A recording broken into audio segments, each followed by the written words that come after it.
Think about every person currently in your life, the partner who adores you or the one who dismisses you, the friend who calls when you need them, or the one who disappears the moment things get hard, the boss who sees your potential, or the one who overlooks you every single time, the stranger who held the door this morning, the coworker who made a comment that ruined your afternoon.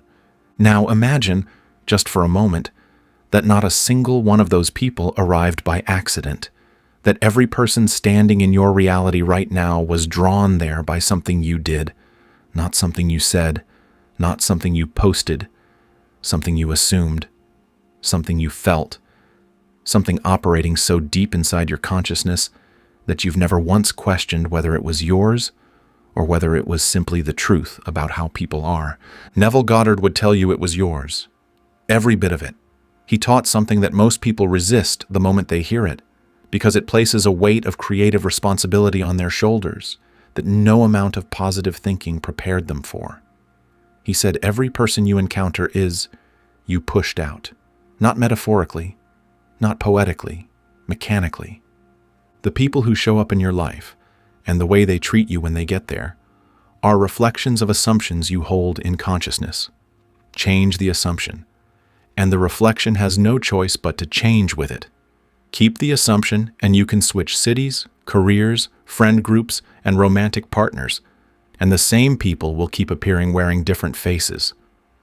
Today, I'm going to show you the 4 stages of what Neville called the law of resonance, how your inner state broadcasts a signal that determines who enters your reality and what role they play when they arrive, why certain people keep showing up in your life no matter how many times you try to leave them behind, and what shifts when you stop trying to change the people around you and change the only thing that was ever generating them in the first place. Neville's framework was built on a premise most people accept intellectually and then immediately violate in practice. Consciousness is the only reality. Everything in your physical experience, every circumstance, every event, every relationship, is a secondary effect, a projection, a reflection of whatever state of consciousness you're occupying. And when Neville applied this principle to people, to the human beings who populate your world, the implication was staggering. You are not meeting people. You are summoning them, not through intention, not through attraction in the way the mainstream teaches it, through the precise mechanism of inner assumption radiating outward and drawing to you the exact people who match it. This isn't about positive thinking or sending good vibes into the universe and hoping the right people show up. Neville was describing something far more mechanical than that. Your assumptions about yourself, about others, about love, about trust, about worthiness. These assumptions are not passive thoughts sitting in your head. They are active signals. They are instructions being sent into the fabric of your experience every moment of every day. And those instructions determine, with absolute fidelity, who walks through your door, who stays, who leaves, and how every single one of them behaves while they're there. Most people spend their entire lives trying to fix the reflection. They leave the relationship that made them feel unworthy and find another one that makes them feel exactly the same way. They cut off the friend who betrayed them and attract another one who does the same thing in a different costume. They quit the job where they felt invisible and walk into a new office where no one sees them either. And every time the pattern repeats, they conclude that the world is the problem, that people are the problem, that they just haven't found the right ones yet. Neville would say they'll never find the right ones. Not by searching, because the signal hasn't changed. The inner assumption that generated the last round of people is still operating, still broadcasting, still drawing the same resonance into their experience. And it will keep drawing it until the assumption itself is changed at the level where it lives. Not in the conscious mind where you can analyze it, but in the subconscious where it silently runs your life. The first stage of the law of resonance is the broadcast. This is the stage most people are completely unaware of. Before you ever meet anyone, before a single interaction takes place, you are already transmitting, not energy in the vague spiritual sense, assumptions, states, the inner atmosphere of who you believe yourself to be and what you believe others are capable of. Neville observed that people carry their assumptions like a frequency. A person who assumes they are unworthy of love doesn't just think this thought occasionally, they live in it. It colors every glance, every silence, every text message that takes too long to arrive. They interpret neutral behavior as rejection. They interpret kindness as pity. They interpret interest as a mistake that will be corrected once the other person sees who they really are. And this state, this pervasive inner atmosphere of unworthiness, is not contained inside their skull. It radiates outward through every interaction, every posture, every micro-expression, every choice they make about who to approach and who to avoid. But it goes deeper than body language. Neville wasn't teaching social psychology. He was teaching a law of consciousness. The broadcast isn't just about how you present yourself to others. It's about what your consciousness is instructing reality to produce. When you occupy the state of someone who is unworthy of love, your consciousness generates experiences consistent with that state. People who would confirm your unworthiness are drawn into your orbit. People who would contradict it either don't appear or are filtered through your assumption until they seem to confirm it anyway. You've experienced this. Think about a period in your life when you felt genuinely confident, not performing confidence, but actually feeling secure in who you were. Remember how people responded to you during that time. They were drawn to you. They trusted you. They treated you with a respect that seemed effortless. Now think about a period when you felt small, insecure, afraid. The same kinds of people, or even the same actual people, treated you completely differently. The world didn't change between those two periods. Your broadcast did. Neville's point was that the broadcast is constant. You cannot stop transmitting. You are always in a state, and whatever state you're in is generating the resonance that determines who matches you and who doesn't. There is no neutral. There is no pause button. Right now, as you listen to this, you are broadcasting assumptions about yourself and others that are actively shaping who will appear in your life next week, next month, next year. The second stage is the match. Once the broadcast is established, the mechanism goes to work finding its reflection. Neville called this, "Everyone is you pushed out." And it's the principle that offends people the most because it eliminates every external excuse for the people in their life. Here's how the match works. Your inner assumptions about a specific person determine how that person shows up for you, not how they show up for everyone, how they show up for you. Neville was emphatic about this distinction. Two people can know the same individual and have completely different experiences of them. One sees a generous, trustworthy friend. The other sees a selfish, unreliable acquaintance. Same person. Different assumptions held by the observers. And the person, Neville would say, is faithfully reflecting back to each observer the assumption being held about them. This is where people resist. They say, what about genuinely toxic people? What about abusers? What about people who treat everyone badly? And Neville's response would not be comfortable. He would say that even those people entered your experience through resonance, not because you deserved mistreatment, but because an assumption you held about yourself, about what people are like, about what you should expect from love or authority or friendship, matched the frequency of that person's behavior. And the match was made, not by the universe, not by fate, by the mechanical operation of consciousness producing its own reflection. This doesn't mean you caused someone else's behavior. It means your inner state determined which behaviors entered your experience. The same way a radio doesn't create the broadcast, it tunes to a frequency that already exists. Your consciousness doesn't create other people's natures. It tunes to the aspects of people that match your assumptions. And it filters out everything that doesn't match, which is why you can meet someone wonderful and only see their flaws. Because your assumption about people is that they'll eventually disappoint you, and so your consciousness highlights every piece of evidence that confirms the assumption and ignores everything that contradicts it. Neville taught his students to test this with a specific person. Pick someone in your life whose behavior frustrates you, not a stranger, someone you interact with regularly. Now examine, with painful honesty, what you assume about them, not what you hope about them, what you actually assume when you're not monitoring your thoughts. When their name comes up, what's your gut level expectation? That they'll criticize you, ignore you, let you down? Whatever that expectation is, that's your broadcast about them. And that broadcast is what they keep matching. His students would resist this. They'd say, but they really are critical. They really do ignore me. They really do let me down. I'm not imagining it. And Neville would agree that their experience was real. But he'd ask them, which came first, the assumption or the behavior? And when they sat with that question honestly, most of them couldn't tell, because the assumption had been running for so long that it felt like observation rather than creation. It felt like they were simply seeing what was there. But Neville said they were generating what was there. And the distinction between seeing and generating is the entire teaching. The third stage is the reinforcement loop. This is where most people get permanently stuck, not because the mechanism is broken, but because they don't realize they're feeding it. The reinforcement loop works like this. You hold an assumption about a person. That assumption generates an experience consistent with itself. You observe the experience and say, see, I was right about them. That observation deepens the assumption.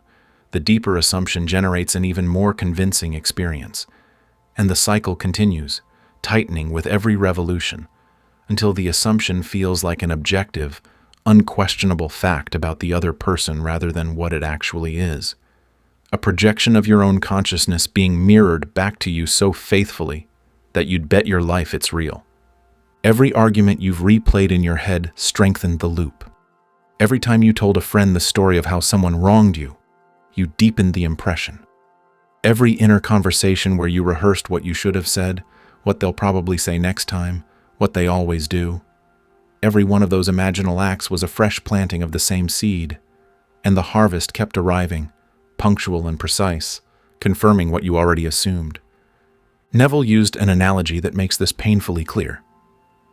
Imagine you're holding a mirror in front of your face, and you don't like the expression looking back at you.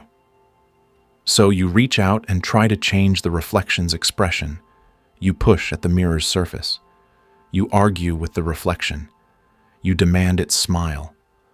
But the reflection can only do what you do. It has no independent will. The moment you smile, it smiles. The moment you frown, it frowns. And the people in your life, Neville taught, operate the same way. Not because they're puppets, because they're reflections. Not reflections of your personality. Reflections of your assumptions about them. The reinforcement loop is so powerful because it hijacks the very faculty you need to break free. Your imagination. Instead of using imagination to construct a new assumption, you use it to rehearse the old one. You replay past hurts. You anticipate future betrayals. You imagine conversations where the other person does exactly what you expect them to do. And every one of those imaginal acts is a creative event, a fresh instruction to the subconscious that deepens the groove the loop has already worn. Neville observed this in his students with relationships most clearly. A woman convinced her husband didn't respect her would come to Neville having cataloged years of evidence. He said this, he did that. He never listens. And Neville wouldn't argue with the evidence. He'd say, your evidence is real, but it's a harvest, not a cause. The cause is the assumption you planted years ago and have been watering with your inner conversations ever since. Stop watering it, and the harvest changes. But you have to stop watering it first, before the evidence changes. And that's the part nobody wants to do. Because stopping means imagining something that contradicts what your eyes are showing you. And most people trust their eyes more than they trust the mechanism. The fourth stage is the revision of resonance. This is where everything shifts. Not through effort, not through confrontation, not through trying to change other people's behavior, through a change in the broadcast that was generating their behavior in the first place. Neville's instruction was deceptively simple. If you want to change how someone treats you, change what you assume about them. Don't tell them to change, don't set boundaries and hope they comply. Don't have the conversation for the 1,000th time. Go into imagination and construct a scene where that person treats you exactly as you wish to be treated. Hear them say the words you want to hear. Feel the warmth of the interaction you desire. Experience, in first person, with full sensory reality, the version of this relationship that your current assumption has been preventing. And then persist, not for 5 minutes during meditation before spending the rest of the day replaying every infuriating thing they've done. Persist all day, every time your mind drifts to the old narrative. They never listen, they don't care, they always do this. Catch it, redirect it, replace the old inner conversation with one that matches the new assumption. Not because you're deluding yourself, because you're changing the broadcast. And when the broadcast changes, the reflection must change with it. Neville's students who applied this reported results that looked impossible to anyone who didn't understand the mechanism. Relationships that had been hostile for years softened within weeks. People who had been distant suddenly reached out. Behavior patterns that seemed permanently fixed shifted without any conversation, any ultimatum, any external intervention. Because the person wasn't the problem. The assumption about the person was the problem. And when the assumption changed, the person, who had been faithfully reflecting the old assumption, began faithfully reflecting the new one. This applies to people you haven't met yet, just as powerfully as it applies to people already in your life. Your assumptions about what kind of people exist in the world, what kind of treatment you deserve, what kind of relationships are available to you. These assumptions are broadcasting right now, shaping who will cross your path next. If you assume people are untrustworthy, your consciousness will tune you to untrustworthy people, or tune you to the untrustworthy aspects of otherwise reliable people. If you assume love is conditional, you'll meet person after person who proves love has conditions. Not because the universe is punishing you, because your consciousness is faithfully producing the experiences that match your assumptions. That's the mechanism. It doesn't judge your assumptions. It executes them. Neville would tell you that the loneliest person in the world is not someone who lacks people. It's someone whose assumptions about people prevent genuine connection from manifesting. They might be surrounded by others and still feel isolated. Because their inner state, the deep habitual assumption that they don't belong, that they're fundamentally different, that closeness is dangerous, is generating the experience of isolation, regardless of how many people are physically present. And no amount of socializing, networking, or putting yourself out there changes the experience until the assumption changes. The same mechanism works in reverse. Someone who assumes they are deeply connected, who feels at the level of subconscious assumption that they belong, that people are good, that love is abundant, generates connection everywhere they go. Strangers open up to them. Friends appear at exactly the right moment. Relationships deepen without effort, not because they're luckier, not because they're more charming, because their broadcast is different. Their resonance draws a different match. Now here's where Neville's framework on resonance moves from theory to something that confronts you at the level of your daily life. Most people hear, "Everyone is you pushed out," and immediately apply it to the big relationships. The partner, the parent, the boss. But Neville meant everyone. The cashier who was rude to you this morning, the driver who cut you off, the stranger who smiled, the person who held the elevator. Every interaction, no matter how brief, is a reflection of your current state. This sounds extreme until you test it. Pay attention to a day when you wake up feeling genuinely good, not performing positivity, but actually settled and secure in yourself. Notice how people treat you that day. The micro interactions, the eye contact, the small kindnesses. Now compare it to a day when you woke up already defeated, already assuming the world would be difficult, people would be frustrating, nothing would go your way. Notice the difference. The same city, the same commute, the same office, radically different interactions. Because your broadcast changed, and every person you encountered reflected the new signal. Neville didn't ask you to believe this. He asked you to observe it, Pay attention to the correlation between your inner state and the behavior of others for 1 week. Not with confirmation bias, with genuine curiosity. Notice what happens on the days you feel secure versus the days you feel threatened. Notice how the same people treat you differently depending on what you're carrying inside. And once you see the pattern, once you cannot unsee it, you'll understand why Neville said you never meet anyone by chance. Because chance implies randomness. And there is nothing random about a mechanism that produces precise reflections of precise assumptions with absolute fidelity. The practical application of this is the most empowering and the most confronting thing Neville ever taught about relationships. It means you cannot be a victim of other people's behavior. Not because their behavior doesn't hurt, but because their behavior toward you is generated by your own consciousness. It means blaming others for how they treat you is like blaming the mirror for showing you a face you don't like.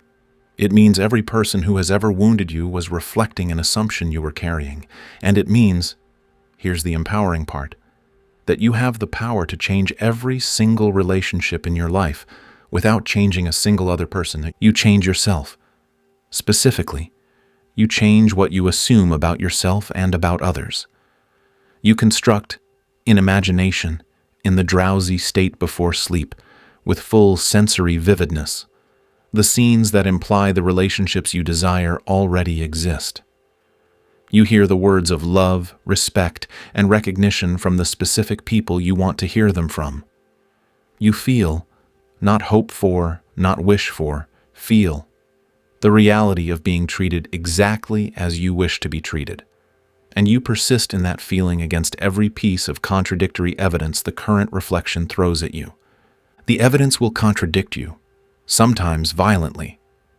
Because the old assumption has momentum, the old broadcast is still fading. The old resonance takes time to dissolve. And during that dissolving period, the old reflection might actually intensify, showing you the worst version of the pattern right before it breaks. Neville warned about this. He told his students that the bridge of incidents between the old assumption and the new one sometimes includes events that look like the opposite of what you've been assuming. A relationship might get harder before it gets better. A person might seem more distant before they come closer. Because the old pattern is completing its cycle while the new one is still taking root. Most people panic at this stage. They see the old reflection intensifying and they think, it's not working, it's getting worse.